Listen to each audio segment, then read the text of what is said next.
اور میں آپ کو بتاؤں at the end of the day اللہ تعالیٰ سب کو برابر کر دیتا ہے. آپ دیکھیں گے کئی لوگ ہیں جن کی زندگی کے اوائل انتہائی دکھ میں گزرے ہیں لیکن پھر پوری زندگی اللہ تعالیٰ نے ان کو سکھی رکھا ہے. کئی ایسے ہیں کہ جو پوری زندگی سکھی رہے لیکن پھر آزمائش ان پہ بڑھاپے کے وقت میں آ گئی ہے، بیماری کی شکل میں، کسی اور شکل میں.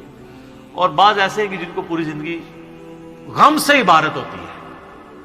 ایسے لوگ بھی ہیں لیکن جب آخرت میں آپ ان کو دیکھیں گے نا موجیں مارتا ہوا. تو مسلم شریف میں حدیث ہے، عبداللہ بن عمر کہتے ہیں نبی علیہ السلام سے میں نے خود سنا تھا کہ میرے غریب صحابہ میرے امیر صحابہ سے 40 سال پہلے چلے جائیں گے. ظاہر ہے قیامت کا دن 50,000 سال کا دن ہے، اس میں 40 سال تو کچھ بھی نہیں ہے.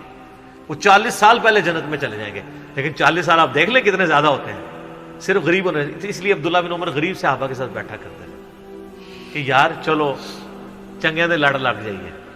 نانگے پیر نہیں، غریب صحابی درویش لوگ. تو مال فتنہ ہے. اس حوالے سے بخاری مسلم میں حدیث ہے، نبی علیہ السلام نے فرمایا کہ ابن آدم کہتا ہے میرا مال میرا مال میرا مال. حالانکہ تیرا مال تو وہ ہے جو تو نے کھا لیا یا پہن کر بوسیدہ کر لیا یا اللہ کی راہ میں خرچ کر کے آخرت کے لیے ذخیرہ کر لیا. باقی تو تیرے برسا کا مال ہے. بخاری مسلم میں حدیث ہے انسان کے 3 دوست ہیں. ایک وہ ہے کہ جو ساتھ جاتا ہے قبر کے اندر، 2 باہر ہی رہ جاتے ہیں. اس کے اعمال قبر میں ساتھ جاتے ہیں، اس کے رشتہ دار اور مال باہر ہی رہ جاتے ہیں. بخاری مسلم دونوں میں حدیث ہے، نبی علیہ السلام نے فرمایا ابن آدم کے پاس اگر سونے کی 2 وادیاں ہوں تو وہ تمنا کرے گا تیسری بھی آ جائے، اس کا پیٹ صرف قبر کی مٹی بھرے گی. بخاری مسلم دونوں میں حدیث ہے. یہ نہ سمجھے گا یہ بزرگوں والا ہے، یہ واقعی بخاری مسلم دونوں میں حدیثیں ہوتی ہیں جو میں بیان کر رہا ہوتا ہوں، پوری ذمہ داری سے کر رہا ہوتا ہوں کہ اے اللہ محمد اور آل محمد کو بس اتنا ہی رزق دینا کہ ان کی روح اور جسم کا رشتہ برقرار رہے. بخاری اور مسلم دونوں میں حدیث ہے. اما عائشہ کہتی ہیں کہ نبی علیہ السلام کی وفات تک ہماری یہ حالت تھی، بعض اوقات 1 مہینہ، بعض اوقات 2، بعض اوقات 3 مہینے تک ہمارے گھر میں چولہا نہیں جلتا تھا. 2 کالی چیزوں پہ، کھجور اور پانی پہ گزارا ہوتا تھا. وہ بھی کوئی ٹنو ٹن نہیں، 2 کھجوریں صبح 2 شام اور 1 میٹھا پانی کا پیالہ صبح اور 1 شام. حالانکہ خیبر کے بعد وسعت مل گئی تھی. نبی علیہ السلام نے فقط اڈاپٹ کیا ہوا تھا. بخاری مسلم دونوں میں حدیث ہے جب نبی علیہ السلام نے ایلا کیا تھا 1 مہینے کے لیے اپنی بیویوں سے ناراض ہو کے چھت پہ شفٹ ہو گئے تھے، جو حضرت عمر ان کو ملنے گئے تھے. آپ کے جسم مبارک پہ چٹائی کے نشان تھے تو حضرت عمر رو پڑے، یا رسول اللہ کیسر و کسریٰ تو دنیا کے مزے لوٹ رہے ہیں اور آپ اللہ کے رسول ہو کے یہ حالت آپ کی. آپ فرمایا کہ اے عمر کیا تم اس بات پہ راضی نہیں ہو کہ کیسر و کسریٰ دنیا کے مزے لوٹے اور ہم آخرت کی سعادت؟ اے عمر کیا دنیا کی حقیقت ابھی بھی تجھ پہ نہیں کھلی؟ سر نبی علیہ السلام سے اتنے سخت جملے جس عمر نے سنے ہوئے تھے نا، وہی عمر اس قابل تھا کہ اس کے دور میں رومن اور پرشین امپائر گرتی اور 1 ٹکا آرام کا کسی کو نہ کھانے دیتا، ٹنڈ کے رکھا ہوا تھا. حضرت عمر کے بعد کیا ہوا ہے؟ مینجمنٹ کمزور ہو گئی ہے، وظیفوں پہ لوگ لگ گئے، تھیندے ٹھیک ہے. اسی لیے کہا جاتا ہے ابو بکر اور عمر کی خلافتیں خلافتیں محفوظہ ہیں اور عثمان و علی کی خلافتیں مفتونہ ہیں. اس لیے نہیں کہ وہ خلفاء برے تھے، اس لیے کہ اس میں فتنے کا دور تھا، وہ اسپیشل پروٹیکشن تھا. بخاری مسلم میں حدیث ہے میری امت اور فتنوں کے درمیان دروازہ عمر ہے، جب یہ دروازہ توڑ دیا جائے گا فتنے شروع ہو جائیں گے. وہ فتنے کیا شروع ہوئے؟ دنیا کی محبت.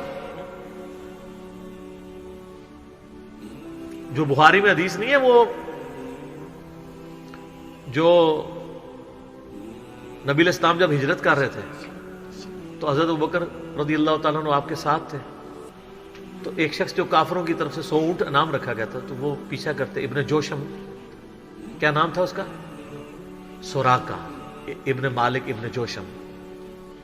وہ پیچھے آیا، اس کا گھوڑا دھس گیا. 2-3 بار وہ اس کو یقین ہو گیا. اس نے کہا میں آپ کی کوئی مدد کر سکتا ہوں تو بتائیں. تو حضرت بکر نے کہا کہ بس ادھر کی طرف نہ کسی کو آنے دینا ہمارا پیچھا کرنے کے لیے. تو پھر وہ جب جانے لگا تو پیچھے سے آواز دی اور کہا کہ رسول اللہ صلی اللہ علیہ وسلم کہہ رہے ہیں کہ میں سوراقہ کے ہاتھوں میں کسریٰ کے کنگن دیکھ رہا ہوں. تو وہ بڑا مسکرایا، وہ کہنے لگا کسریٰ دنیا کی سپر پاور اور اس کا جو بادشاہ جو لباس پہنتا ہے اتنا مہنگا، وہ میرے اوپر دیکھ رہے ہیں. اور دل میں شاید اس نے یہ بھی سوچا ہو کہ اپنی حالت یہ ہے کہ جان بچا کے 2 بندے چوری چھپے مدینہ جا رہے ہیں اور ہمیں یہ بشارہ سنا رہے ہیں. تو نبی علیہ السلام کو یہ پتا بھی تھا کہ امت کے لیے خزانے کھلیں گے, تب بھی آپ نے فقر اختیار کیا تاکہ امت پیچھے سے مال پانی نے شروع کر دے, کیونکہ ترمذی کی حدیث ہے ہر امت کا کوئی نہ کوئی فتنہ ہے, میری امت کا فتنہ مال ہے, سیدھی سی بات ہے. اور پھر حضرت عمر کے دور میں پھر کسرا کا جب لباس آیا تو وہ کہا سراقہ کدھر ہے, پہنایا اور کہا چل کے بتاؤ, جب چلے تو پھر کہا لا دے. اس نے کہا میں مالک ہوں, ان کا نہیں, نبی علیہ السلام نے صرف اس کا کہا تھا یہ مسلمانوں کا مال ہے, بیت المال میں جمع ہوگا, تو ملکیت نہیں اس کی حاصل کر سکتا, یہ ایونلی ڈسٹریبیوٹ ہوگا. تو سر, اور اس کے بعد پھر حضرت عمر رو پڑے. یہ سارا انہوں نے فلمایا عمر سیریز کے اندر. تو صاحب نے کہا آپ کیوں رو رہے ہیں؟ انہوں نے کہا کہ رسول اللہ مجھ سے بڑھ کر اللہ کو عزیز تھے, لیکن ان کی زندگی فقر میں گزری, اللہ نے یہ خزانے ان کو نہیں دیے. اور حضرت ابوبکر مجھ سے بڑھ کر اللہ کو عزیز تھے, ان کے دور میں یہ نہیں آئے. اس آزمائش میں اللہ نے مجھے ڈالا ہے اور میں ڈرتا ہوں کہ میرا کیا بنے گا. اسی لیے بخاری مسلم میں آتا ہے نا, جب ان کو زخم لگا اور لوگ نا امید ہو گئے تو پھر لوگ آ کے ان کی فائنل زیارت کر رہے تھے, کیونکہ کھاتے پیتے تھے تو وہ میدا کٹا ہوا تھا, نکل جاتا تھا. اسی حالت میں بخاری میں آتا ہے ایک نوجوان آیا, اس کا تہمت ٹخنوں سے نیچے لٹک رہا تھا. جب وہ جان لگا تو بیماری کی حالت میں حضرت عمر کہہ رہے ہیں لڑکے اس کو تہمت کو ٹخنوں سے اونچا کر, اس سے تیرے کپڑے بھی پاک رہیں گے اور یہ سنت بھی ہے. یہاں ہم لوگوں کو کہتے ہیں شلواریں یار نیچے روبڑ رہی ہیں. حضرت عمر نزا کے عالم میں بھی ٹخنوں سے اوپر شلوار کر رہے. حضرت عمر وہابی نہیں سن سر, وہ صحابی سن, ان کو پتہ تھا یہ سنت ہے, اور نزا کے عالم میں تہمت اوپر کروا رہے ہیں. یہ بخاری کے الفاظ ہیں. اور وہاں پہ آگے صحابہ کرام کہہ رہے ہیں کہ اللہ تعالیٰ عمر پر رحم فرمائے, اے امیر المومنین آپ کی وجہ سے اللہ نے مسلمانوں کو اتنی فتوحات دیں, رومن امپائر گری, قادسیہ, یرموک, مسلمانوں کو فتوحات ملی, امید ہے اللہ تعالیٰ آپ کے لیے بہت اجر رکھے گا. انہوں نے کہا کہ مجھے اللہ تعالیٰ میری ان خدمات کے عوض اگر برابر بھی چھوڑ دے کہ میرے گناہ اور نیکیاں برابر ہو جائیں تو واللہ میں کامیاب ہو گیا, میں اللہ سے اتنا ڈرتا ہوں. یہ انہوں نے کوئی ایکٹنگ نہیں کی, نہ یہ میں کہوں گا کہ ان کی عاجزی تھی, یہ ریالٹی تھی. جس کو خدا کا تعارف ہے وہ واقعی جانتا ہے کہ اللہ بڑا ڈاڈا ہے. حضرت ابوبکر نے جب مشورے کے بعد حضرت عمر کو نامزد کیا تھا تو آپ کو پتا ہے حضرت عمر کو کیا نصیحت کی تھی؟ کیا ہے عمر, ایک ہی نصیحت انہوں نے کی, ان کا اتق اللہ یا عمر.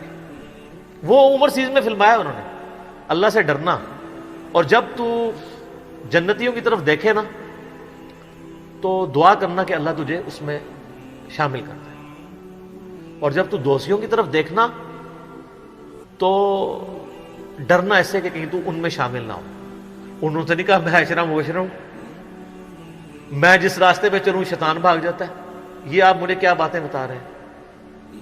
ان کو پتا تھا کہ اللہ تعالیٰ کی صفت بے نیازی بھی تو ہے نا سر, آپ کو نہیں پتا, وہ تو پیغمبروں کے اوپر عطا فرما دیتا ہے. یونس علیہ السلام تو پیغمبر تھے, اور اتنا غصہ کہ سورہ صافات میں ہے کہ یونس اگر مچھلی کے پیٹ میں ہمیں نہ پکارتا تو پھر اسی دن نکالا جاتا جس دن مردے اپنی قبروں سے نکالے جائیں گے. یار اتنا غصہ کیا کر دیا, کوئی بندے مار دیے یونس نے.